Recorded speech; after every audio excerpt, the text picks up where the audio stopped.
Welcome to my channel. ఈరోజు మంచి వీడియోతో అయితే మీ ముందుకైతే వచ్చేసానండి. చాలా మంచి వీడియో. ఇంకా శ్రావణ మాసం శుభాకాంక్షలు అండి అందరు ఆడవారికి. ఇంకా శ్రావణ మాసం వచ్చింది, బిజీ అయిపోయి ఉంటారు ఆడవాళ్ళు అయితే మాత్రం.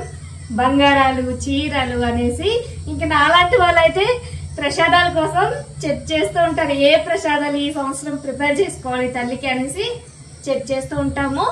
ఈ రోజు అయితే మంచి వీడియో అండి. అదేనండి, టెంపుల్ సైడ్ లో పులిహారని ప్రిపేర్ చేయాలనుకుంటున్నానండి. చాలా టేస్టీగా ఉంటుంది.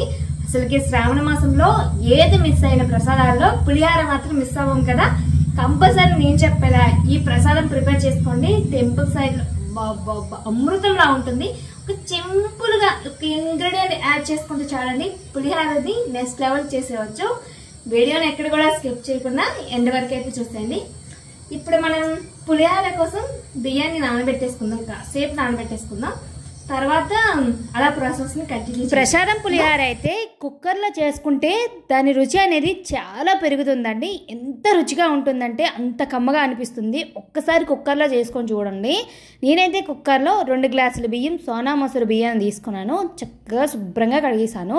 కడిగేసిన బియ్యంలో దానికి డబల్ క్వాంటిటీ, 1 గ్లాస్కి 2 గ్లాసులు అనమాట, 4 గ్లాసుల నీళ్ళు వేసేసాను. కాసేపు ఒక పావు గంట అలా ఉంచిస్తే కాసేపు బియ్యం అనేది మెత్తగా కొద్దిగా నానుతుందన్నమాట. నానిన బియ్యాన్ని కుక్కర్ మూత పెట్టేసుకొని చక్కగా ఒక హై ఫ్లేమ్లో 3 విజిల్స్ రానిస్తాం. లేదు అంటే లో ఫ్లేమ్లో ఒక 2 విజిల్స్ వస్తే చక్కగా మన రైస్ అనేది కుక్ అయిపోతుంది. ఇలా కుక్ అయ్యే లోపల మనం చింతపండు నానబెట్టేసుకుందామండి. చక్కగా చింతపండు అనేది మనం ముందుగా నానబెట్టుకుంటే అందులో గుజ్జు అనేది పర్ఫెక్ట్గా వచ్చేస్తుంది. నేను చెక్ చేస్తున్నాను అనమాట, చింతపండు ఎక్కువైపోతుందా తక్కువైపోతుందా అనేసి ఆలోచిస్తున్నాను. ఇంకా సరిపోతుందిలే, మిగిలితే సైడ్కి ఉంచేద్దాం అనేసి ఇంకా చక్కగా కొద్దిగా చింతపండు తీసేసుకున్నాను. ఆ చింతపండులో 1 గ్లాస్ నీళ్ళు వేసేసాను. ఎక్కువ క్వాంటిటీలో వాటర్ వేసుకోవద్దు, ఎక్కువ ముందుగా నానబెట్టేసుకుంటున్నాం కాబట్టి కొద్దిగా తక్కువ క్వాంటిటీలో వాటర్ని వేసేసుకొని ఇప్పుడైతే మళ్ళీ చెక్ చేస్తున్నాను అనమాట, చింతపండు ఎక్కువైపోతుందా. ఎక్కువైపోనిలే తర్వాత చూసుకుందాం అనేసి ఇంకా అందులో వాటర్ని అయితే వేసేసాను. ఏదైతే అది అవన్లే, తర్వాత చూసుకుందాం. చింతపండు గుజ్జు మిగిలిపోతే కొంచెం ఉంచేద్దాం, తర్వాత పులిహార చేసుకోవడానికి పనికొస్తుంది అనేసి ఇంకా చక్కగా నానబెట్టేసానండి. ఇలా నానిలో మన కుక్కర్ అయితే ఒక 3 విజిల్స్ హై ఫ్లేమ్లో వచ్చేసింది. చూసారు కదండి, మన రైస్ అయితే పొడి పొడిలాడుతూ చక్కగా రెడీ అయిపోయింది. ఈ రైస్ని అయితే ఒక తబుక్లో వేసేసాను, పొడి పొడిలాడుతుంది. ఇప్పుడైతే చింతపండు చక్కగా నానిపోయిన దాంట్లో పిప్పిని తీసేసి చింతపండు గుజ్జు ఉంచి దాంట్లో కొద్దిగా సాల్ట్ వేసేసుకున్నానండి. సాల్ట్ పర్ఫెక్ట్గా అని చెప్పలేం కదా, నేనైతే ఇందులో ఒక 2 టేబుల్ స్పూన్ వరకు సాల్ట్ని వేసుకొని తర్వాత చెక్ చేసుకుని వేసుకుందాం అనేసి ఇంకా స్టవ్ పై చక్కగా లో ఫ్లేమ్లో మరగబెట్టాను దగ్గర పడేంత వరకు. ఇప్పుడైతే వేరే స్టవ్ పై కడాయిని పెట్టి స్టవ్ వెలిగించి లో ఫ్లేమ్లో పెట్టి ఒక 1 టీ స్పూన్ వరకు శనగపప్పు, ఒక 1 టీ స్పూన్ వరకు జీలకర్ర, ఒక 1/2 టీ స్పూన్ వరకు మిరియాలు, ఒక 2 ఎండమిరపకాయలు, ఒక 1/2 టీ స్పూన్ వరకు ఆవాలు, ఒక 1/2 టీ స్పూన్ వరకు మెంతులు, ఇందులో ఒక 1 టీ స్పూన్ వరకు ధనియాలు వేసుకోండి. నేను మర్చిపోయాను, చక్కగా మిస్ అవ్వకుండా చక్కగా వేసేసుకోండి. ధనియాలు వేయలేదు కాబట్టి దీంట్లో నేను ధనియాల పౌడర్ అయితే నేను పులిహారలో డైరెక్ట్ యాడ్ చేసేసాను. మీరు ఇందులో అయితే ధనియాలు యాడ్ చేసుకోండి. దీనిలో ఒక 1 టీ స్పూన్ వరకు తొక్క మినపప్పుని వేసుకోండి. చాలా రుచిగా ఉంటుందండి. ఇలా ఒక్క పౌడర్ చేసుకున్నామంటే మనకి ఎంత బాగుంటుందంటే అంత బాగుంటుంది. పులిహారకి ఈ పౌడర్ నెక్స్ట్ లెవెల్ తెస్తుంది అనమాట. ఇంకా దించేస్తాము ఇంకా అన్న టైం అప్పుడు ఒక 1 టీ స్పూన్ వరకు నువ్వులు వేసుకోండి. నువ్వులు వేసుకొని ఇలా చిటపటలాడి తొందరగా వేగిపోతాయి. ముందు మాత్రం వేసుకోవద్దు నువ్వులు, ఈ స్టేజ్లోనే వేసుకుంటేనే చక్కగా వెంటనే వేగిపోతాయి కాబట్టి మాడిపోతాయి ముందు వేస్తే. ఈ స్టేజ్లో వేసుకొని చక్కగా మంచి రంగు వచ్చిన తర్వాత దీన్ని చల్లార్చి ఒక మిక్సీ గిన్నెలోకి తీసేసుకొని చక్కగా మెత్తగా పౌడర్ చేసుకొని పక్కన పెట్టేసుకోండి. ఇప్పుడు అదే కడాయి మళ్ళీ స్టవ్ పై పెట్టుకొని ఫ్లేమ్ని అడ్జస్ట్ చేసుకుంటూ దాంట్లో పులిహార తగ్గట్టు ఆయిల్ వేసేసుకోండి. ఆయిల్ వేసుకున్న తర్వాత ఆయిల్ కొద్దిగా హీట్ అయిన తర్వాత ఒక 1/2 కప్పు వరకు నేను పల్లీలు ఉంటాయి కదా, పల్లీలు వేసుకున్నాను. ఈ స్టేజ్లో మీ దగ్గర ఉంటే కాజుస్ కూడా వేసుకోండి, జీడిపప్పు ముక్కలు కూడా వేసేసుకోండి, చాలా బాగుంటుంది. దీంట్లో 1/2 కప్పులో 3/4 కప్పు శనగపప్పును కూడా వేసేసుకొని మంచిగా రంగు వచ్చేంత వరకు పల్లీలను వేయించేసుకోవాలన్నమాట. పల్లీలు ముందు, శనగపప్పు ముందు, ఆవాలు జీలకర్ర వేసేదానికంటే ఇవి వేగిన తర్వాత వేస్తే చాలా బాగుంటుంది. మంచిగా కలర్గా అన్నీ కూడా కరెక్ట్గా వేగుతాయి అన్నమాట. ఇలా మంచిగా వేగి మంచి రంగు వచ్చిన తర్వాత పల్లీలు ఒక 1 టీ స్పూన్ వరకు జీలకర్రని, ఒక 1 టీ స్పూన్ నుండి ఒక 2 టేబుల్ స్పూన్ వరకు ఆవాలను వేసుకోండి. మీ కారం తగ్గట్టు పచ్చిమిరపకాయలు యాడ్ చేసిండి. ముందు మనం వేయించుకున్న పౌడర్లో ఎండుమిరపకాయలు ఉన్నాయి. ఇవి కారం ఎక్కువగా ఉంటే ఇలా నేను చెప్పేది ఒక 10 పచ్చిమిరపకాయలు వేసాను. తక్కువగా ఉంటే ఒక ఎక్కువ క్వాంటిటీలో యాడ్ చేసుకోండి. చిన్నగా ఒక కట్ చేసుకున్న అరచెక్క అల్లం ముక్కని వేసేసుకోండి, లేదా గ్రేటర్తో గ్రేట్ చేసుకుని వేసుకున్నా బాగుంటుంది. అల్లం అనేది చక్కగా వేసిన తర్వాత మంచి సువాసన వస్తుందండి. ఇందులో అయితే నేను కొద్దిగా ఎండుమిరపకాయలు కూడా వేసానండి, చాలా బాగుంటుంది. కారం ఏమో సరిపోదనేసి ఒక 2 ఎండుమిరపకాయలు కూడా వేసుకున్నాను.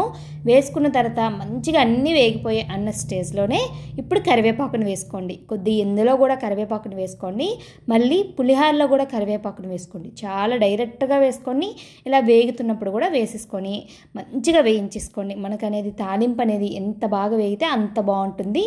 దీంట్లో చిటికెడంతా ఇంగువను వేసుకోండి. పులిహార అన్నాక సాంబార్లోకి ఇంగువ లేకపోతే ఆ ఫ్లేవర్ ఏమీ బాగోదు. ఇంగువని కంపల్సరీ వేసుకోండి, చాలా బాగుంటుంది. ఇప్పుడు పక్కకు మరగబెట్టుకున్న చింతపండు గుజురు ఉంటుంది కదా, ఇలా వేగుతున్నప్పుడే ఇందులో వేసుకోండి. చాలా బాగుంటుందండి. ఈ స్టేజ్లో వేసుకుంటే ఫ్లేవర్బుల్గా చాలా రుచిగా ఉంటుంది. ఈ ప్రసాదం పులిహారకి ఇలా చేస్తేనే బాగుంటుంది. ఇప్పుడు ఆయిల్ ఆటోమేటిక్గా సపరేట్ అవుతుంది కదా, మనం మరగబెట్టాం ఆల్రెడీ. దాంట్లో వేసేసరికి ఇంకా ఆయిల్ ఆటోమేటిక్గా సపరేట్ అయిపోతుంది కాసేపటికి. తర్వాత దీంట్లో మీకు పులిహార రంగును బట్టి ఒక 1 టీ స్పూన్ వరకు పసుపుని వేసేసుకోండి. పసుపుని వేసుకున్న తర్వాత ఈ పులిహార ప్రసాదం పులిహారకైతే కంపల్సరీ చిటికెడంత బెల్లాన్ని వేసుకోవాలండి, చాలా బాగుంటుంది. బెల్లం వేసుకోకపోతే ఈ మసాలాలు ఈ స్పైసెస్ అన్నీ యాడ్ చేస్తాం కదా, ఈ చింతపండు వగరు అన్నీ కంట్రోల్ చేస్తుంది అనమాట. ఈ బెల్లం చక్కగా మరిగిపోయింది. తర్వాత ఈ అన్నాన్ని కూడా చక్కగా చల్లారబెట్టిస్తాను. చల్లారబెట్టమనేసి ఇంకా గాల్లో పెట్టేసి ఇంకా అలా చల్లగా అయ్యేటట్లు చేయకండి, మీడియంగా చల్లారబెట్టండి. ఎక్కువ చల్లారబెట్టేసిన ఈ ఫ్లేవర్స్ అనేవి రైస్కి పట్టవన్నమాట. మీడియంగా చల్లారితే చాలు. తర్వాత ఇప్పుడు మనం వేయించుకున్న పోపును కూడా వేసేసుకోండి. చక్కగా ఈ పల్లీలు అన్నీ వేసేసుకోండి. మంచిగా మీరు చూసుకుంటూ యాడ్ చేసుకోండి. ఎందుకంటే నేను చెప్పాను స్టార్టింగ్లోనే, ఒక అనుమానంతోనే నేను చింతపండు ఎక్కువ వేసాను కాబట్టి చూసుకుంటే యాడ్ చేసుకుందాం అనేసి వేస్తున్నాను అనమాట. దీంట్లో పొడి చేసుకున్న మంచి ఇంగ్రీడియంట్ చెప్పాను కదా, ఈ ఒక్క ఇంగ్రీడియంట్ యాడ్ చేస్తే పులిహార నెక్స్ట్ లెవెల్ అనమాట. ఈ పౌడర్ చేసుకున్నాం కదా, వేయించుకున్న పౌడర్ని కూడా ఒక 3 టేబుల్ స్పూన్ వరకు వేసుకోండి. తర్వాత స్పైసెస్ని యాడ్ చేసుకోవాలా తగ్గించుకోవాలా అన్నట్టు చూసేసుకోండి. చక్కగా అన్నీ సరిపోతాయండి. వచ్చేసరికి ఒక ఉప్పు సరిపోదండి, ఏది సరిపోయినా కొద్దిగా ఉప్పుని చూసుకుంటూ వేయించేసుకోండి. ఇప్పుడు మళ్ళీ మనం పులిహార ఎంత బాగా కలపడం వస్తే అంత బాగా టేస్ట్ అదిరిపోతుంది అనమాట. పులిహార చేయడం కంటే పులిహార కలపడంలోనే టేస్ట్ అద్భుతంగా మారిపోతుందని నేను చెప్తాను. ఎందుకంటే బాగా కలపడం వస్తే కదా మనం పులిహార టేస్ట్ అంతటికి బాగా ఫ్లేవర్స్ అన్నీ పట్టి టేస్ట్ మాత్రం చాలా బాగుంటుంది. ప్రతి మెతుకు కూడా పట్టి తినేటప్పుడు అద్భుతంగా అనిపిస్తుంది. చక్కగా మిక్స్ అయిన తర్వాత ఇప్పుడు కొద్దిగా సెట్ అయింది అన్నప్పుడు మన పులిహార అనేది మంచి రంగులో వచ్చేస్తుందండి. చూసే ఫస్ట్ దానికన్నా కాసేపు తర్వాత పులిహార ఆటోమేటిక్గా సెట్ అయిపోతుంది.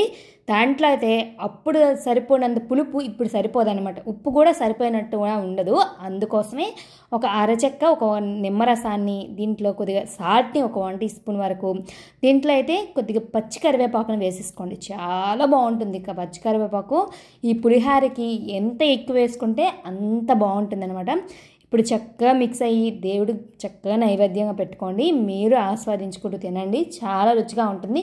నేను చెప్పేటట్లు ఒక్కసారి ఇంటి దగ్గర ట్రై చేయండి, చాలా బాగా కుదురుతుంది. మీకు ఎలా అనిపించిందో కామెంట్ చేయడం మాత్రం మర్చిపోవద్దు. నచ్చితే ఒక లైక్ చేయండి. ఇలాంటి వీడియోస్ కోసం ఛానల్ని సబ్స్క్రైబ్ చేసుకోండి. షేర్ చేయడం మాత్రం మర్చిపోవద్దు.